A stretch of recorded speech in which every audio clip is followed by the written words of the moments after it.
காட்டியானம் சோளம் வச்சு நம்ம அழகான குழி பணியாரம் சூப்பராக செஞ்சுருக்கோம். பன் தோசை,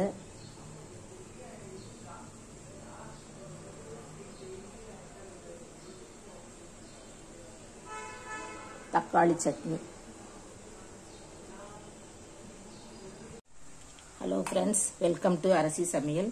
இன்னைக்கு நம்ம வீடியோவில் சிறுதானியம் வச்சு தான், அதாவது இது சிறுதானியம்னு சொல்ல மாட்டாங்க, நம்ம பாரம்பரிய அரிசி காட்டியானம். சிறுதானியங்கிறது வரகு, கம்பு, திணை, குதிரைவாலி இந்த மாதிரி அரிசிகளை தான் சிறுதானியம்னு சொல்லணும். இது பாரம்பரிய அரிசி நம்மளோட.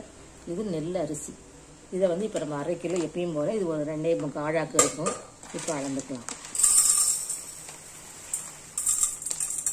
இவங்க அங்கேருந்தே தான் பாம்பே நம்ம ஊரில் வாங்குற கடையில் தான் வாங்கிட்டு வந்திருக்காங்க.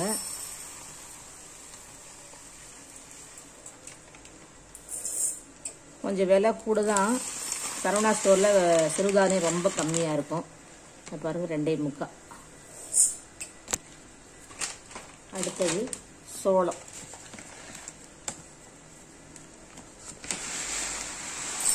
இது 1/4 கிலோ, அது 1/2 கிலோ, இது 1/4 கிலோ.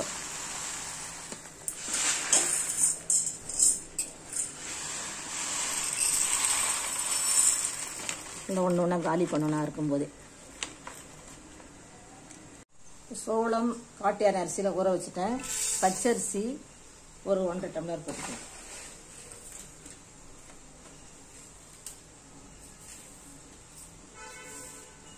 இப்போ நம்ம சும்மா தான் 2 தடவை கழுவிருக்கோம். நல்லா கழுவிக்கலாம்.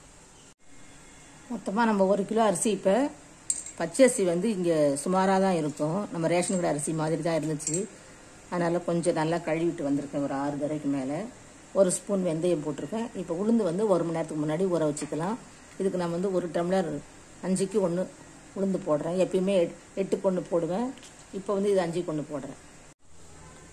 நம்ம இப்போ 5 டம்ளருக்கு இப்போ ஒரு டம்ளர் கொஞ்சம் கம்மியாக நல்ல உளுந்து மாவு காணுது. இது ஊர்லேருந்து தந்த உளுந்து தான்.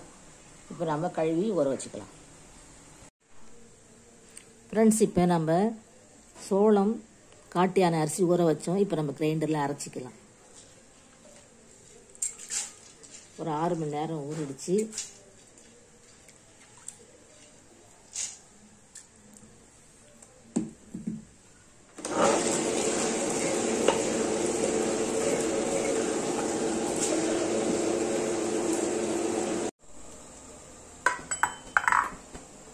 ஃப்ரெண்ட்ஸ், நம்ம காட்டியானம் சோளம் வச்சு அரிசி அரைச்சி வச்சோம். இப்போ நம்ம இட்லி ஊற்றிக்கலாம்.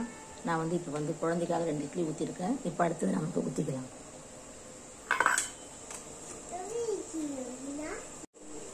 இட்லி பானில் தண்ணி சுட்டுருச்சு. இப்போ வச்சுக்கலாம்.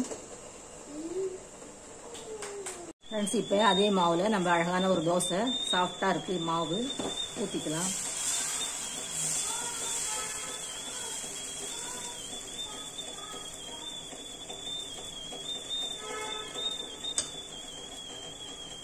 தோசை சூப்பராக வந்திருக்கு பாருங்கள். ரொம்ப மாவு சாஃப்டாக இருக்குது. நம்ம அதுக்கு அடுத்ததாகல பணியாரமும் ஊற்றிக்கலாம்.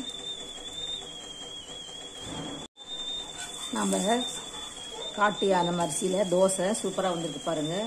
ரொம்ப சாஃப்டாக இருக்குது. மாவே அரைக்கும் போதே சோளம் மட்டும்தான் கொஞ்சம் இதுவாக இருக்கும். கொஞ்சம் அரைய நேரம் ஆகும். அது கொஞ்சம் தோல் மாதிரி நிறையா வரும். அதனால் ரொம்ப நேரம் ஊற வைங்க. எனக்கு 1/2 மணி நேரம் 25 நிமிஷம் ஆச்சு அரைக்கிறதுக்கு. காட்டியானம் சோளம், காட்டியான 1/2 கிலோ, சோளம் 1/4 கிலோ, பச்சரிசி 1 டம்ளர் வச்சு 6 மணி நேரம் ஊற வச்சு மாவு அரைச்சி நல்லா புளிக்க வச்சு ஒரு 5 மணி நேரம். ரொம்ப நேரம் புளிக்க தேவையில்லை, ஒரு நைட்டு பூரா. இப்போ தோசை சாஃப்டாக ஊற்றிருக்கேன் பாருங்கள். ரொம்ப சாஃப்டாக இருக்குது. இப்போ இட்லி ஊற்றிருக்கேன். இட்லி வந்தோடனே எடுத்துகிட்டு உங்களுக்கு காட்டுறேன்.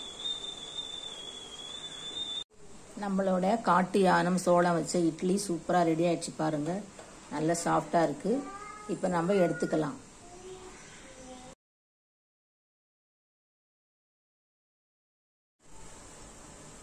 நம்மளோட இட்லி சூப்பராக ரெடி ஆகிடுச்சு பாருங்கள். சாஃப்டாக இருக்குது பாருங்கள். பஞ்சு மாதிரி இருக்குது. மல்லிகைப்பூ இட்லின்னு வாங்களே, இந்த சாஃப்ட் ரொம்ப சூப்பராக இருக்குது.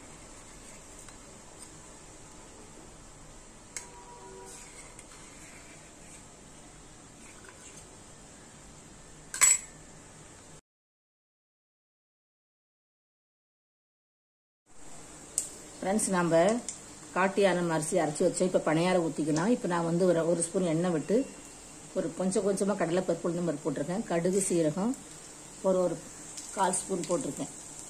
இப்போ வந்து ஒரு சின்ன கேரட் துருவி வச்சுருக்கேன். வெங்காயம், பச்சை மிளகாய், கருவேப்பிலை, மல்லி இலை இதையும் போட்டுக்கலாம்.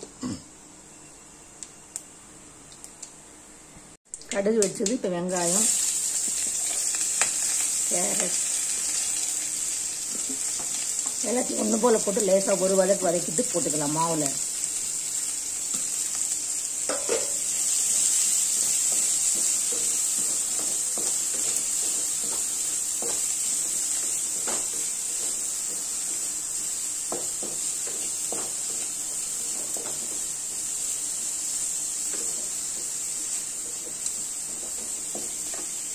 அவ்வளோதான். இப்போ நம்ம மாவில் போட்டுக்கலாம்.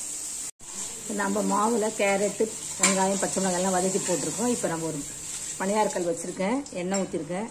இப்போ நம்ம மாவு ஊற்றிக்கலாம்.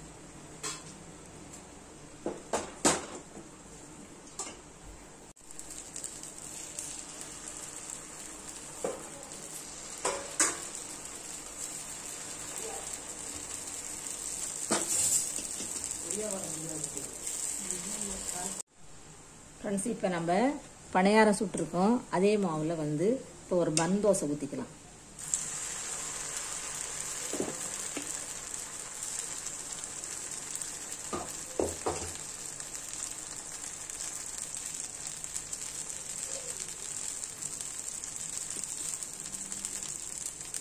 எண்ணெய் லைட்டாக